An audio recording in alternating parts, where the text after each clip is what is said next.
Bismillahirrahmanirrahim. Assalamu alaikum. Dear students, today I have brought a very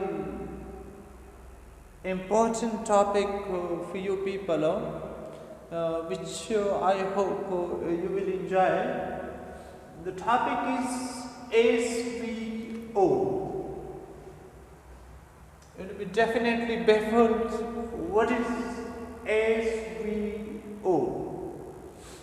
So dear student, this is the abbreviation of subject, verb and object. So I have written it over here: subject, verb and then object. We will have to talk about all these three important points separately. So first of all, I have defined subject in simple words. Generally dear, जिधर भी हम किताबें देखते हैं या जिधर भी हम लेक्चर सुनते हैं तो वहाँ पे नॉर्मली लिखा हुआ होता है doer of action in a sentence. A doer of action in a sentence is called a subject. ठीक बात है, doer of action in a sentence is a subject, no? But at some points doer of action यानी ये सीगा जो है या ये डेफिनेशन जो है ये हर जगह पे फिर जो है ना सही अंदाज में इस पे पूरा नहीं उतरती है, क्योंकि हर जगह पे सब्जेक्ट जो होती है वो डूअर ऑफ एक्शन नहीं होती है। फॉर एग्जाम्पल यहाँ पे मैंने आपके लिए एक मिसाल रखी है, असलम प्लेज फुटबॉल। सो यहाँ पे जाहिर बात है Aslam is the subject in this sentence and Ahmad is the subject in this sentence, और साथ साथ अहमद जो है ये डूअर ऑफ एक्शन भी, यानी हम उसको इस तारीफ के मुताबिक सब्जेक्ट कह सकते हैं क्योंकि ये डूअर ऑफ एक्शन है। फुटबॉल खेलता है, यानी फुटबॉल के खेलने में तो जाहिर बात है तो एक्शन तो होगी। So Ahmad is the subject in this sentence, यानी पहले तारीफ के मुताबिक हम चलते हैं कि किसी भी सेंटेंस में जो डूअर ऑफ एक्शन होती है उसको हम सब्जेक्ट कहते हैं। यहां पे they will go to learn, अब देखिए दे यहां पे हमारे पास क्या चीज है, ये सब्जेक्ट है क्योंकि ये एक्शन करेगा लाहौर में जाने का, यानी by tomorrow, after 2 days, after 3 days, यानी एक्शन करेगा लाहौर में जाने का। यहाँ पे बहुत से एक्शन जाहिर होते हैं। सो यहाँ पे दे जो है हमारे पास सब्जेक्ट है। अब डियर स्टूडेंट, इन दोनों सेंटेंसेस में हमने ऐसे सब्जेक्ट का जिक्र किया कि वो डूअर ऑफ एक्शन है, लेकिन यहां पे आप इसको देखें, अक्सर स्टूडेंट, अक्सर तलबा जो भी रीडर्स होते हैं वो इस चीज जब इस किस्म के सेंटेंसेस देखते हैं, he prefers tea to me, he prefers tea, prefers means तरजीह देना, टी चाय को, टू मिल्क यानी मिल्क पर, वो दूध पर चाय को तरजीह देता। अब देखिए डियर स्टूडेंट, जब हम पढ़ते हैं इस किस्म के सेंटेंस हमको मिल जाती है तो फिर हम कंफ्यूज हो जाते हैं कि ही तो ठीक बात है, यहाँ पे सब्जेक्ट है मगर ये तो एक्शन नहीं करती, अब इसका क्या बनेगा? अमल तो नहीं, प्रीफर्स मींस तरजीह देना, पसंद करना, जाहिरी एक्शन जो होते हैं वो नजर नहीं आते, लेकिन कंफ्यूजन की बात बिल्कुल नहीं है। मैंने एक और तारीफ यहाँ पे की है, the part of a sentence about which something is said, if something is said, फिक्रे का वो हिस्सा जिसके बारे में कोई बात कही जाती है। The part of a sentence, फिक्रे का वो हिस्सा about which something is said, जिसके बारे में कोई बात कही जाती है, is called subject। फिक्रे के उस हिस्से को हम क्या कहते हैं?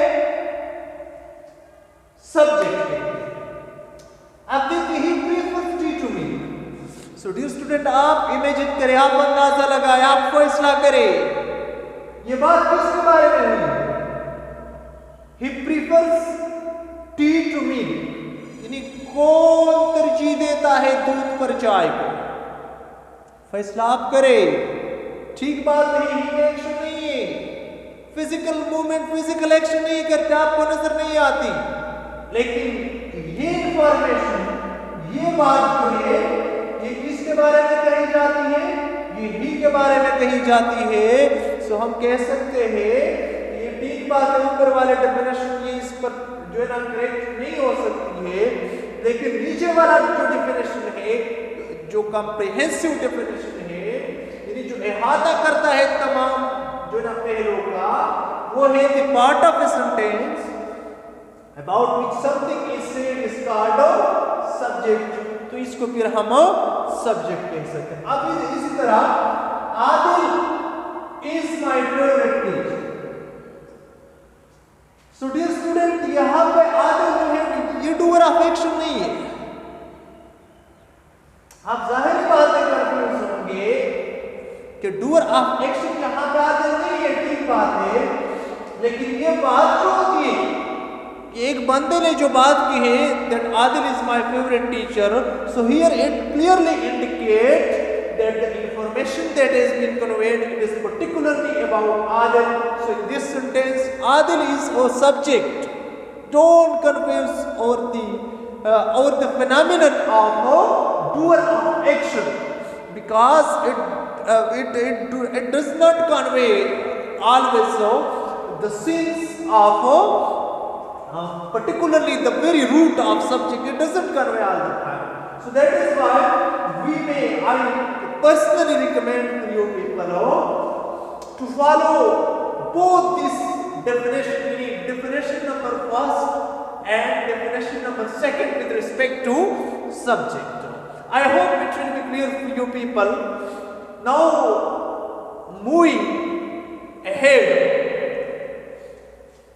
फिक्रे का जो दूसरा हिस्सा होती है, वो क्या चीज होती है? वो हमारे पास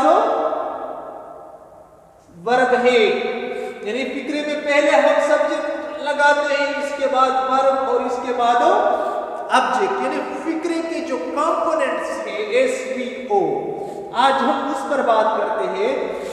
सेकंड नंबर पर डियर स्टूडेंट हमारे पास कौन सी चीज आती है? वर्ब आ जाती है। वर्ब क्या चीज होती है? ये लैटिन वर्ड्स वर्बम से निकला है। वर्बम की मानी क्या होती है? एक्शन। वर्बम की मानी एक्शन होती है। सो यहां पे जो मैंने आपके लिए डिफाइन किया है, the word in a sentence which is used to show an action is called verb। यानी फिक्रे का वो हिस्सा या वो लफ्ज़ जिससे कोई अमल जाहिर होती है, हम उसको क्या कहते हैं? हम उसको वर्ब कहते हैं। अब देखिए डियर स्टूडेंट, मैंने यहाँ पे चंद अल्फाज लिखे हैं। यहाँ पे गो का मतलब होता है जाना, यानी जब आप गो का लफ्ज़ सुनते हैं तो फौरन आपके जहन में एक मीनिंग आ जाती है कि गो जो है वो जाना। फॉर एग्जाम्पल, मैं आपके सामने एक नाम लेता हूं, पेन, तो फौरन आप इस पेन, ये एक नाम है, इट इज नॉट वर्ब, ये एक नाउन है, इसम है।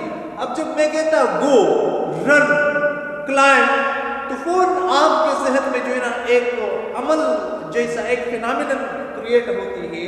सो इसी वजह से गो जो है ये वर्ब है हमारे पास, क्लाइंब ये भी हमारे पास वर्ब है, ईट, खाना यानी जो है ना प्लेट से उठाना, मुंह में ले जाना, ये अमल होती है। सो इसी वजह से इसको हम वर्ब कहते हैं। इसी तरह रिजेक्ट, रद्द करना, ये भी हमारे पास वर्ब बन जाती है। So simply the word in a sentence which is used, यानी फिक्रे में वो लफ्ज जो इस्तेमाल होती है खास तौर पर किस मकसद के लिए, टू शो, कि वो जाहिर करे एन एक्शन, किसी अमल को, हम इसको क्या कहते हैं, वर्ब के। सो डियर स्टूडेंट, वर्ब की बेसिकली टू ब्रॉड कैटेगरीज होती है, और भी सर्टेन कैटेगरीज होती है, जिस तरह ट्रांजिटिव वर्ब, इंट्रांजिटिव वर्ब, और यहाँ पे मैंने आपको यानी जो सबसे ब्रॉड कैटेगरीज इसके है, इसको हम या तो हेल्पिंग वर्ब कहते हैं या ऑक्सिलरी वर्ब होती है। यानी एक यानी ये नंबर फर्स्ट है, हेल्पिंग वर्ब या ऑक्सिलरी वर्ब इसको हम कहते हैं, जिसमें आ जाते हैं is, am, or, was, were, shall, will, have, has, can, could, may, might, etc. ये सब चीजें किस चीज में आ जाती हैं, ये हेल्पिंग वर्ब में आ जाती हैं। और एक है मेन वर्ब, दूसरा कैटेगरी कौन सी है वर्ब की, वो मेन वर्ब है। यानी for example help, bring, convey, उसको हेल्पिंग वर्ब क्यों कहते हैं और इसको मेन वर्ब क्यों कहते हैं, क्योंकि ये चीज जो है, ये मेन सेंटेंस का जो बिल्डिंग ब्लॉक है वो मेन वर्ब है। क्योंकि किसी भी वर्ब के बगैर, पर्टिकुलरली किसी भी मेन वर्ब के बगैर सेंटेंस नहीं बन सकती है। सो यहाँ पे इज जो है, एम, और, वाज, वर, इसको हम हेल्पिंग वर्ब क्यों कहते हैं, हेल्पिंग वर्ब डियर स्टूडेंट इसी वजह से कहते हैं क्योंकि ये हेल्प प्रोवाइड करती है, ये मदद प्रोवाइड करती है। किस चीज को प्रोवाइड करती है, इस मेन वर्ब को प्रोवाइड करती है। फॉर एग्जाम्पल, अगर मैं कहता हूं आई हेल्प यू, मैं आपकी मदद करता हूं। अगर मैं कहता हूं आई विल हेल्प यू, मैं आपकी मदद करूंगा, सीन्स चेंज हो गई, मीनिंग जो थे उसको इतना मदद फराहम कर दी कि ओवरऑल इसका स्ट्रक्चर चेंज कर दी। सो इसी वजह से हम इसको जो है ना हेल्पिंग वर्ब कहते हैं, क्योंकि ये हेल्प प्रोवाइड करती है, फराहम करती है। और इसी तरह आप इसको for example bring, I am bringing a basket, I am bringing a basket, मैं एक बास्केट जो है ना वो ला रहा हूं। अगर मैं कहूं आई ब्रिंग, मैं एक बास्केट लाता हूं, आई विल ब्रिंग, मैं एक बास्केट लाऊंगा, आई विल ब्रिंग, मैं लाऊंगा। यानी इसका जो स्ट्रक्चर है ये मुकम्मल तौर पर चेंज करती है। इसी वजह से डियर स्टूडेंट हम उसको ऑक्सिलरी या हेल्पिंग वर्ब कहते हैं और इसको मेन वर्ब कहते हैं, क्योंकि इसी की वजह से, उसी हेल्पिंग वर्ब की वजह से इस मेन वर्ब की जो पोजीशन होती है, इसका जो फंक्शन होती है वो जो है ना टोटली चेंज होती है। सो ये थी वर्ब। अब सेंटेंस का लास्ट जो तीसरा कंपोनेंट है, very important, and I hope you will enjoy it, and this is object. Object की सिंपली मैंने यहां पर डेफिनेशन की है, the part of a sentence on which some action take place. Take place का मतलब होता है वाक्य, फिक्रे का वो हिस्सा, the part of a sentence, फिक्रे का वो हिस्सा on which some action takes place, हो जिस पर कोई एक्शन होती है वो वाक्य हो जाती है, इसको ऑब्जेक्ट, उसको हम ऑब्जेक्ट कहते हैं। अब फॉर एग्जांपल मिसालों के जरिए से क्लियर करते हैं। अब डियर स्टूडेंट आप इसको देंगे, अली, हमारे पास सब्जेक्ट किक, किक तो हमारे पास क्या है, वर्ब है, एस, वी। अब लास्ट में हमारे पास कौन सी चीज हो, ऑब्जेक्ट आ जाती है। अली को सब्जेक्ट क्यों कहते हैं, क्योंकि अली जो है वो डूअर ऑफ एक्शन है। इसी तरह Ali kick the ball, kick जो है ना डियर स्टूडेंट ये अमल को जाहिर करती है, एक्शन को जाहिर करती है। सो हम इसको क्या चीज कह सकते हैं कि ये हमारे पास वर्ब। इसी तरह यहाँ पे जो हमने डिफाइन किया था, the part of a sentence on which some action takes place is called object. अब ये अली ने जो एक्शन किया है, जो डूअर ऑफ एक्शन है, जो यहाँ पे एक्शन हुई है, वो एक्शन किस चीज पर हुई है? वो बाल पर हुई है। सो डियर स्टूडेंट यहाँ पे अगर बाल ना होता तो अली किस चीज को किक करता? यानी अली का जो एक्शन है वो बाल के ऊपर वाक़या हुई है, बाल ने अली की एक्शन रिसीव कर दिए हैं। सो इसी वजह से हम इसको ऑब्जेक्ट कह सकते हैं। इसी तरह आदिल पुष्ट आमिर, आदिल आदिल हमारे पास सब्जेक्ट, यहाँ पे ये वर्ब और आमिर जो है वो हमारे पास ऑब्जेक्ट है। इसको हम क्यों कहते हैं कि पुश? पुश का मतलब होता है धक्का देना, यानी पुश दो,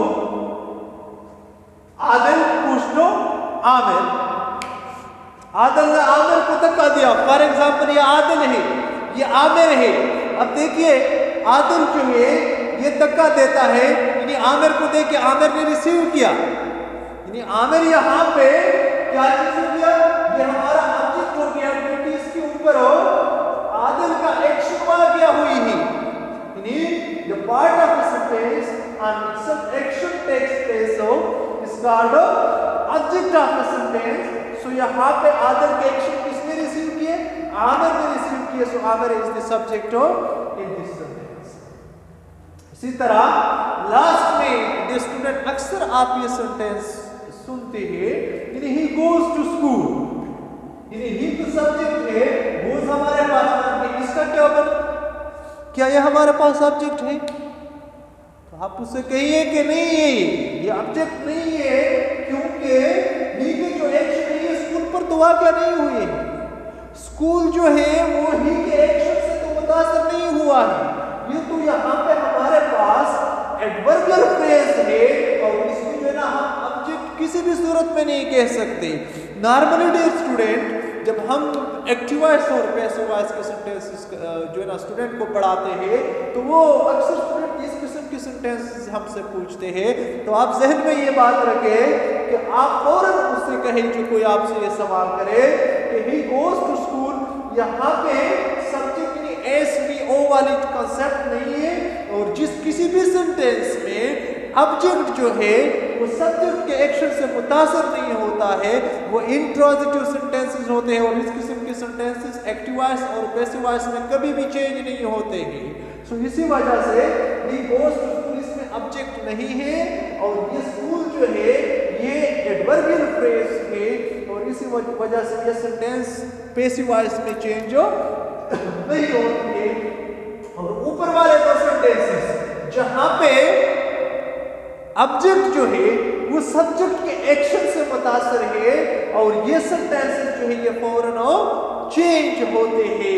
यानी आप इसको देखिए, Ali kicked the ball was kicked by Ali, ये फौरन चेंज होगी। Adil pushed Aamir, Aamir was pushed by Adil, ये फौरन चेंज होता है। और इस सेंटेंस का आप 1000 मरतबा कोशिश करिए, ये पैसिव वॉइस में चेंज नहीं होंगे, क्योंकि यहाँ पे ऑब्जेक्ट जो है वो रिसीवर नहीं है, ऑब्जेक्ट बिल्कुल है भी नहीं सरासर। सो ये थी डियर आज की SVO वाले टॉपिक। उम्मीद है आप लोगों ने एंजॉय किया होगा। अगर इसमें कोई क्वेश्चंस वगैरह है तो पेज पर मेरा नंबर, व्हाट्सएप वगैरह सब कुछ, ईमेल आपके लिए होंगे, तो आप इस पर जो है ना मेरे साथ तो कांटेक्ट कर सकते हैं। यानी ये थी आज का लेक्चर। आपका बहुत बहुत शुक्रिया वीडियो देखने का। Thank you very much and wish you all the best.